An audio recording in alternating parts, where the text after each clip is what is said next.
जळगाव शहरात अवैध सट्टा पत्ता आणि जुगाराच्या अड्ड्यांनी पुन्हा डोके वर काढले असून यामुळे तरुण पिढी उद्ध्वस्त होत असल्याचा गंभीर आरोप होत आहे। या पार्श्वभूमीवर आता जळगाव शहरात आंदोलनाची ठिणगी देखील पडली आहे। जळगाव शहरातील छत्रपती शिवाजी महाराज पुतळ्यासमोर स्वराज्य शक्ती सेनेच्या महिला जिल्हाध्यक्ष प्राजक्ता तायडे यांनी आता आमरण उपोषणाची सुरुवात केली असून प्रशासनाला वारंवार निवेदन देऊनही कारवाई होत नसल्याचा त्यांचा आरोप आहे। शहरातील विविध भागात खुलेआम सुरू असलेल्या सट्टा जुगारामुळे अनेक कुटुंबे आर्थिक अडचणीत सापडत असून गुन्हेगारीतही वाढ होत असल्याचे सांगितले जात आहे। या अवैध धंद्यांमुळे वातावरण बिघडत असल्याचा आरोप देखील करण्यात येत आहे।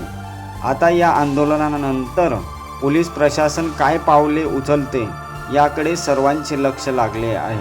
पहा काय म्हणाले आंदोलनकर्ते। मी 3 एप्रिलपासून छत्रपती शिवाजी महाराज पुतळ्याजवळ उपोषणाला बसले आहे आणि आमचा मुद्दा आहे की जळगाव शहरातील जे सट्टा पत्ता किंवा अवैध धंदे आहेत, दारू, यामुळे जे गरीब कुटुंब आहे ते उद्ध्वस्त होत आहे, तर हे कायमस्वरूपी बंद करण्यात यावे। आणि आता भारतरत्न डॉक्टर बाबासाहेब आंबेडकरांची जयंती येत आहे, तर त्यानिमित्ताने आंबेडकर मार्केटलाही हा सट्टा पत्ता आणि जुगाराचा अड्डा खूप जोरात सुरू आहे। तर आम्ही वारंवार निवेदने देऊनही अजूनपर्यंत प्रशासनाने त्यांच्यावर कुठलीही कार्यवाही केलेली नाही।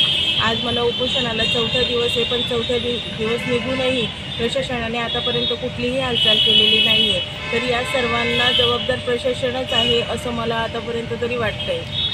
आज 4था दिवस असून आजपर्यंत कोणतेही अधिकारी भेटायला मला आलेले नाही आहे की त्यांनी माझ्या निवेदनाची वगैरे दखल घेतलेली नाही आहे। माझं नाव प्राजक्ता तायडे, मी स्वराज्य शक्ती सेनेची महिला जिल्हाध्यक्ष। पुढचा पाऊल काय असेल ताई आता? जर प्रशासनाने आजपर्यंत आज आम्ही वाट बघू की प्रशासनाने आज कोणती जर कार्यवाही नाही केली तर मी आमरण उपोषण कायमस्वरूपी ते चालू ठेवेल जोपर्यंत कायमस्वरूपी अवैध धंदे बंद होत नाही।